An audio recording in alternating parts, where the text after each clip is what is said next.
Progressive overload की ये वाली वीडियो देखने के बाद आपको आई गेस कोई भी और वीडियो देखने की जरूरत नहीं पड़ेगी, बिकॉज मैं इसको बहुत ही ज़्यादा डिटेल्ड में ब्रेक डाउन करके आपको समझाने वाला हूँ। बट सबसे पहले पॉइंट्स पे जाने से पहले ये समझ लो कि प्रोग्रेसिव ओवरलोड का मतलब क्या होता है। बेसिकली तुम बार बार प्रोग्रेस करने के लिए मसल को नया स्टिमुलस देने के लिए मसल पर नया लोड डालते हो ताकि मसल उसे अडेप्ट करे और आपकी मसल ग्रोथ हो। मतलब आज मैं 5 किलो के डंबल यूज कर रहा हूँ बाइसेप्स पर या फिर चेस्ट पर, और कुछ दिन तक मैं 5 किलो के डंबल यूज करने के बाद डेफिनेटली उसे 7.5 या 10 पर लेकर जाऊंगा, तभी मसल ग्रोथ होगी। अगर लाइफ टाइम 5 ही यूज करता रहूंगा तो मसल ग्रोथ नहीं होगी। अब वो चीजें कैसे करनी है वर्कआउट करते करते समझाता हूँ।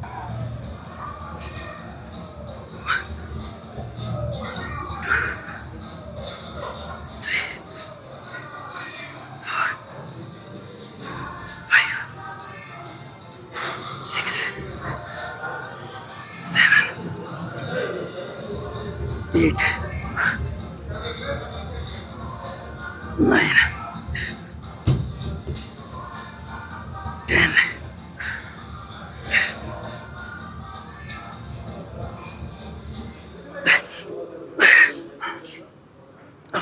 पॉइंट नंबर वन तो बहुत सिंपल है। लास्ट टाइम जिस वेट से आपने लेट से 8 रैप्स किए या 9 रैप्स किए या 10 रैप्स किए, इस टाइम उससे 1 रैप ज्यादा करना है, that's it. And no matter what, आपको पूरा ट्राई करना है कि 1 रैप ज्यादा है। एंड कितने रैप आए थे वो आपको तभी पता चलेगा जब आप कहीं पे नोट डाउन करोगे मेरी तरह। तो लास्ट टाइम 32.5 kg से इंक्लाइन पे मैंने 9 रैप्स किए थे, दिस टाइम मैंने 11 रैप्स किए, 2 रैप ज्यादा। अब जैसे मेरे शोल्डर प्रेस पे लास्ट टाइम 7 रैप्स आए थे, तो पॉइंट नंबर 1 तो सिंपल सा है कि इस बार 7 या 8 रैप्स करने कैसे भी करके, बट फॉर्म सेम रहनी चाहिए। पॉइंट नंबर 2 ये है, लाइक मुझे मेरा टेम्पो सेम रखना है, स्पीड सेम रखनी है, तब जाके अगर मेरा 1 रैप बढ़ता है तो मैं प्रोग्रेसिव ओवरलोड कर रहा हूँ। बट मैं अगर लास्ट टाइम 6 किया प्रॉपर फॉर्म के साथ, इस टाइम मैं चीट करके 7 रैप कर भी दूंगा तो क्या फायदा उसका। तो लेट्स ट्राई।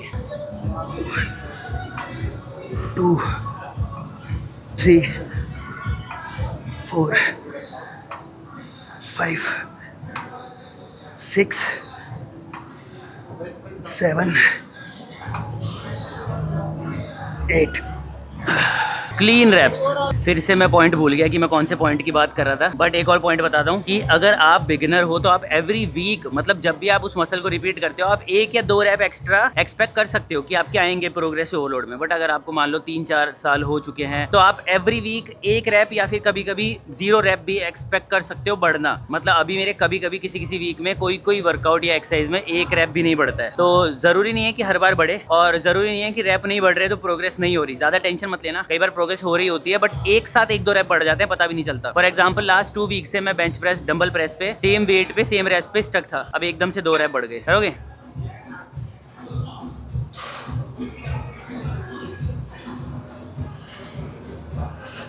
एंड एक और चीज़, अगर आप कट पे हो, अगर आप फैट लॉस कर रहे हो तो और स्लो हो सकती है progress because of calorie deficit. आप कम कैलोरीज में हो गए, आप में कम एनर्जी होती है, तो आप इतना ज़्यादा पुश नहीं कर पाओगे खुद को। तो माइट पॉसिबल आप हर बार 1 रैप ना बढ़ा पाओ, और कभी कभी हो सकता है कि 2 वीक में 1 रैप बढ़े, बट इट्स ओके। अब बाकी का वर्कआउट कंप्लीट करते हैं। अब जैसे मैं बारबल बेंट ओवर रो करने वाला हूँ तो मैं फोकस किस पे करूँगा? ऑब्वियसली जैसे लास्ट टाइम मेरे 30 kg से 12 रैप्स आए थे, मैं 8 या 10 से ज़्यादा जाता नहीं, बट इस पे मैं पहली बार कर रहा था बहुत टाइम बाद, तो मैं नहीं चाहता था लोअर बैक में कोई प्रॉब्लम आए। तो आज मैं वेट बढ़ाऊंगा ऑब्वियसली, क्योंकि 6 से 10 के बीच में परफॉर्म करना है, और मैं फोकस करूंगा कि मैं ज़्यादा बेंट ओवर पे ऐसे झूलूँ ना। लोग बहुत ज़्यादा बैक को सीधा कर लेते हैं, सीधे हो जाते हैं, स्ट्रेट हो जाते हैं, फिर करते हैं परफॉर्म, तो उसका कोई सेंस नहीं है। तो मैं ट्राई करूंगा कि मेरी फॉर्म तो परफेक्ट रहे और साथ में 6 से 10 के बीच में क्लीन रैप्स आए। तो लेट्स डू इट। वेट बढ़ाता हूँ पहले, लेट्स गो। 1, 2, 3, 4, 5, 6, 7।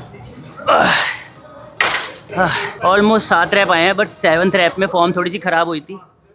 लो भाई, इसी की कमी थी, बट 7 रैप में स्टिल काउंट करूँगा बिकॉज इतनी ज़्यादा फॉर्म भी ख़राब नहीं हुई थी। नेक्स्ट टाइम सेम फॉर्म के साथ विल ट्राई 8 रैप्स। चलो अब बात कर लेते हैं रैप थ्रेशोल्ड के बारे में, कि कितने रैप कंप्लीट करने के बाद आप एक्चुअली वेट बढ़ा सकते हो या बढ़ाना चाहिए। लेट्स से आप 3 सेट करते हो किसी भी कंपाउंड एक्सरसाइज के, तो आप रैप्स का टारगेट रखो 6 से 10। अब तीनों सेट में 10-10 रैप आ जाएं तो आप वेट बढ़ा दो। लेट्स से अगर आप 2 सेट करते हो तो भी सेम करना है, दोनों सेट में 10-10 रैप आ जाए तो बढ़ा दो। 1 सेट करते हो तो भी। और आइसोलेशन एक्सरसाइजेज जैसे केबल फ्लाइज या फिर डंबल कर्ल्स या फिर single arm tricep push down, ये सब हो गई, ये आइसोलेशन एक्सरसाइजेज हैं। इनमें आप रैप्स का टारगेट रखो 8 से 12, क्योंकि इनमें आप ज़्यादा हैवी नहीं जा सकते, तो रैप्स कम करके फायदा नहीं, क्योंकि ज़्यादा हैवी जाओगे तो इंजरी बढ़ जाएगी इंजरी के चांसेस बढ़ जाएंगे, इंजरी हो जाएगी। 8 से 12 में 12 रैप का थ्रेशोल्ड कंप्लीट होते ही आप उसमें वेट को बढ़ा दो। अब मुझे करने single arm tricep push down.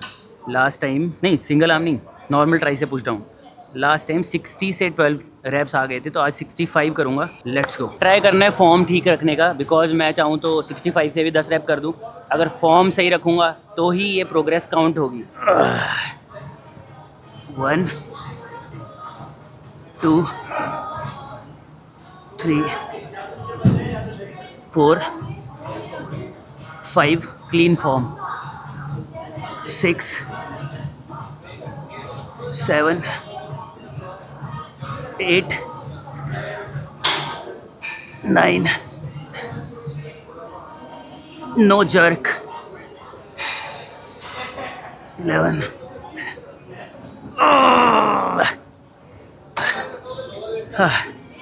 65 से भी 12 आ गए। बट प्रॉब्लम ये हुई कि मेरे कोर पे बहुत ज़्यादा प्रेशर आ रहा था, मतलब मेरे एब्स में दर्द होने लग गया क्योंकि वेट बहुत ज़्यादा था और मैं पूरा कंट्रोल करके बिना मोशन के करने की कोशिश कर रहा था। तो क्या मुझे नेक्स्ट टाइम बढ़ाना चाहिए? I guess no. मैं नेक्स्ट टाइम भी 12 रेप्स करूंगा, बट और ज़्यादा स्लो करने की कोशिश करूंगा ताकि कांस्टेंट प्रेशर और टेंशन रहे ट्राइसेप पे और मुझे वेट भी ना बढ़ाना पड़े। क्योंकि ऐसा कई बार होता है कि आपने जो रेप्स का टारगेट या जो थ्रेशोल्ड था वो आपने कंप्लीट तो कर लिया, बट अब उसमें मज़ा नहीं आया और थ्रेशोल्ड भी कंप्लीट हो गया, तो कन्फ्यूजन होता है कि अगली बार क्या मुझे वेट बढ़ाना चाहिए। तो यही कन्फ्यूजन मैं आपको क्लियर कर रहा हूँ कि अगर आपको नहीं लग रहा है कि यार सही जगह पे नहीं आ रहा है या फिर थोड़ा और बेटर कर सकते हो फॉर्म को, तो आप वेट मत बढ़ाओ, सेम रैप्स करो और फॉर्म को और ज़्यादा क्लीन करने की कोशिश करो। वर्कआउट कंप्लीट हो गया, बाद का कुछ दिखाने का था नहीं, मुझे लेग्स कंप्लीट करने थे और ब्राइटनेस थोड़ी सी कम कर लेता हूँ। अगर किसी वीक प्रोग्रेस नहीं कर पा रहे हो तो पहले कुछ चीज़ों को देख लो, उसके बाद जज करना कि तुम एक्चुअली में ग्रो क्यों नहीं कर रहे। पहली चीज़ स्लीप, अगर तुम्हारी स्लीप वगैरह अच्छी नहीं है तो भी तुम मे भी प्रोग्रेस नहीं कर पाओगे। एक रैप हर बार ज़रूरी नहीं है बढ़ जाए। दूसरी चीज़ है, तुम अगर ओवर ट्रेनिंग कर रहे हो जिससे तुम रिकवरी नहीं कर पा रहे, तो भी एवरी वीक या फिर एवरी सेशन जब भी तुम सेम मसल ग्रुप को ट्रेन करते हो सकता है उसमें रैप ना बढ़े। सिंपल सी बात है। बार बार सिंपल सी बात है क्यों बोलता हूँ मैं? अगर हर चीज़ इतनी सिंपल सी बात है तो फिर सिंपल सी बात हो। और मैं वापस से एक बार और बोल देता हूँ कि प्रोग्रेसिव ओवरलोड में हर एक रैप तभी काउंट होगा जब सेम फॉर्म सेम टेम्पो के साथ आप करोगे। अब जैसे मैंने आपको एग्जांपल के थ्रू भी समझा दिया, अगर मैं कोई मान लो मैं शोल्डर प्रेस ही कर रहा हूँ, अब मैं हाफ रैप्स ही कर रहा हूँ और फिर मैं एक रैप ज़्यादा कर दूँ तो मैं उसको काउंट नहीं करूँगा। मैंने जैसे पिछली बार किया था सेम इस बार करूँगा और एक रैप ज़्यादा आएगा तभी वो काउंट होगा। और प्रोग्रेसिव ओवरलोड में एक और चीज़ काउंट होती है कि अगर तुम्हारी फॉर्म पहले से और बेटर हो गई है, पिछली बार मान लो इतना रेंज ऑफ मोशन में तुमने 8 रैप मारे कम रेंज ऑफ मोशन में, इस बार तुमने ज़्यादा रेंज ऑफ मोशन में भी 8 रैप मार दिए, तो रैप सेम है बट तुम्हारा रेंज ऑफ मोशन पहले से बेटर हुआ है तो तुम प्रोग्रेस कर रहे हो। चलो भाई, वर्कआउट कंप्लीट हो चुका है, बाकी की बातें घर जाके करते हैं। Let's go. आप नहीं आओगे यार, ये धूप धूप के पास में यार सही नहीं आती यार, इधर लाइटिंग ही बहुत प्रॉब्लम है।